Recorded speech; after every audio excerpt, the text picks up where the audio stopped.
What's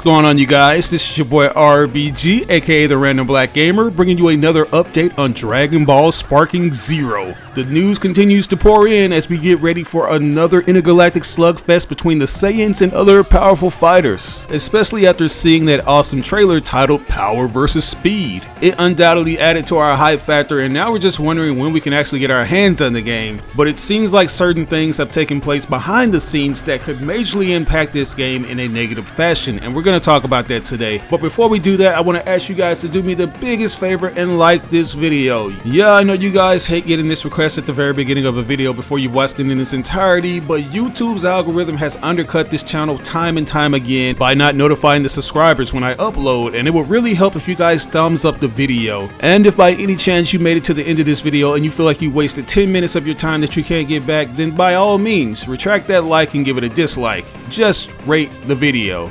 But yeah, guys, the excitement for Dragon Ball Sparking Zero is at an all-time high because it continues to showcase everything that we loved about the Tenkaichi series growing up. Not to mention that the marketing and the developers at Spike Chunsoft continue to emphasize that yes, this is a successor to those popular games. And they've been able to showcase this through different trailers based on certain themes. The Goku vs. Vegeta trailer takes us on a nostalgic thrill ride as it showcases movement-to-movement action between the two classic characters from Dragon Ball Z as the longtime rivals continue to raise the stakes through things such as transformations, which include Super Saiyan God and Great Ape, which is a big indicator, and I put emphasis on the word big, that we'll be getting more giant characters added to this roster. As I mentioned earlier, we got the Power vs. Speed trailer, which revealed 11 new characters including Super Trunks, Master Roshi, Nappa, Berter, Jace, DB Super Broly, Hit, Super Saiyan Kale, Toppo, Dispo, and Kakunza. Characters from the past and present who will all showcase skills of their speed and power as they do battle in Dragon Ball Sparking Zero. This is definitely a good time to be a Dragon Ball Z fan and a Tenkaichi fan, and even though this current team of Spike Chunsoft may not consist of the same individuals that worked on the previous Tenkaichi titles, it at least consists of people who are actually fans of those games, and now we're seeing all of that manifest. Not only are non-canonical characters making a return to this game, but they're also going to be bringing in some non-canonical attacks for the characters that are canonical. Man, that's a lot of canonical.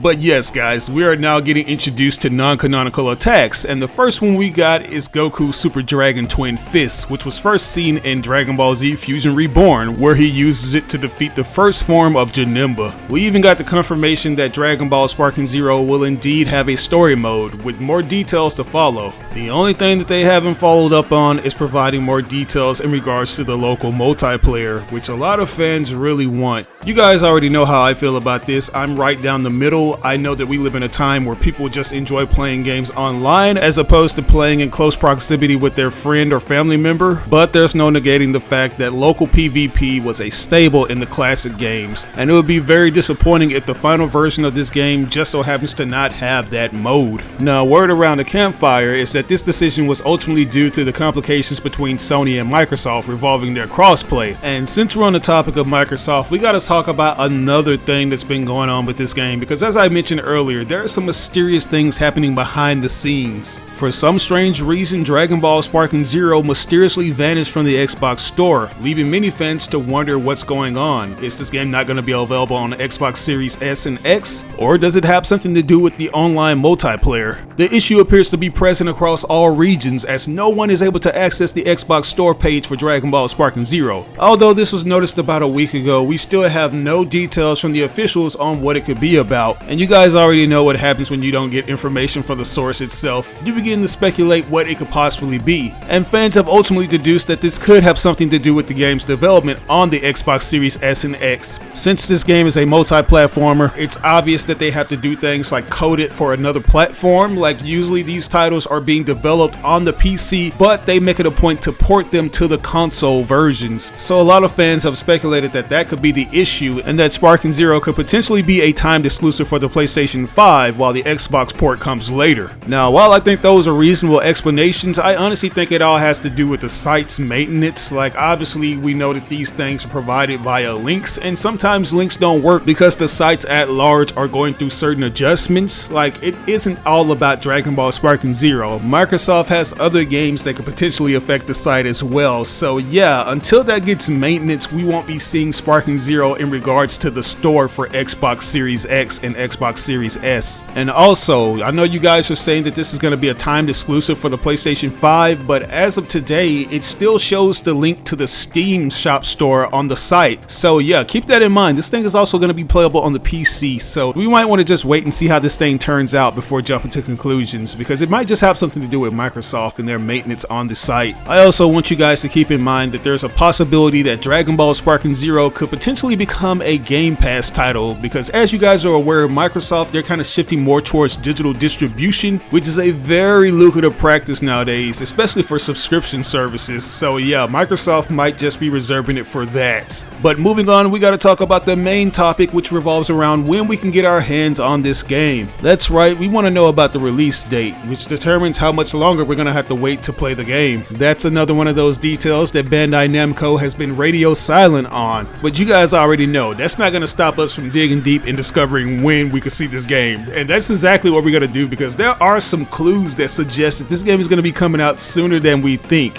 One major clue would be the ESRB rating, because usually that's a good indicator of the game's development status. Game developers usually submit a game to be reviewed by the association when the game is nearing completion, and the game will go gold later where they finish up polishing it and getting all the bugs out of it. As such, games usually receive ratings like these when they are close to release, and as well as provide fans with some insight into their content, which Sparking Zero has been doing a lot of. If you guys aren't aware, Bandai Namco updated their website with the ESRB rating for Sparking Zero, with the game being rated T for teen, and this rating is in line with Dragon Ball Z Budokai Tenkaichi games that we've seen in the past, and Dragon Ball games in general. The ESRB rating was also found on the unofficial Sparking Zero News Twitter account that pointed out that the European channel for Bandai Namco had updated the playlist of trailers, with one video being unlisted, which is a heavy indication that Bandai Namco could be announcing Sparking Zero's release date in the near future. If you guys aren't aware, Bandai Namco is going to be celebrating Saiyan Day, which is going to be on the 18th, and I'm pretty sure Dragon Ball Sparking Zero is going to get squeezed somewhere up in that schedule, which, if you ask me, is the perfect time to do a reveal for the release date announcement.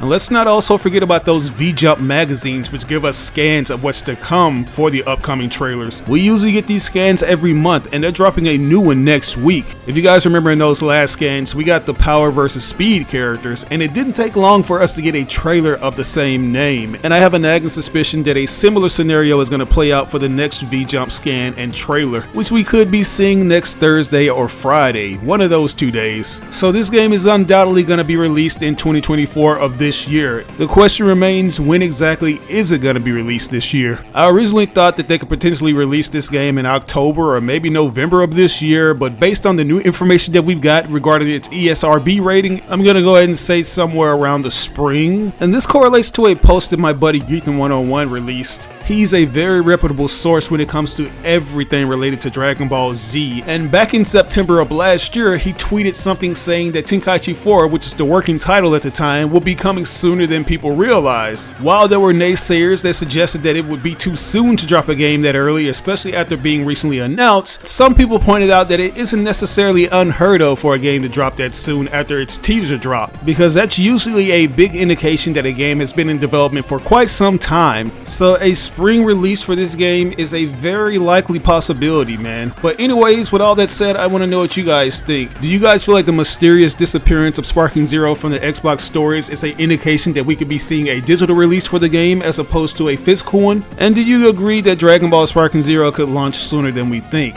Let me know in the comment section below. As always, I ask you to like or dislike the video. It doesn't have to be a thumbs up, it can be a thumbs down. But if you really enjoyed this video, it would help me out tremendously if you shared it with all your friends and followers on all the different social media outlets. Sharing really makes a difference. But once again, this is your boy RBG, aka The Random Black Gamer, signing out on another video. I'll catch you guys later.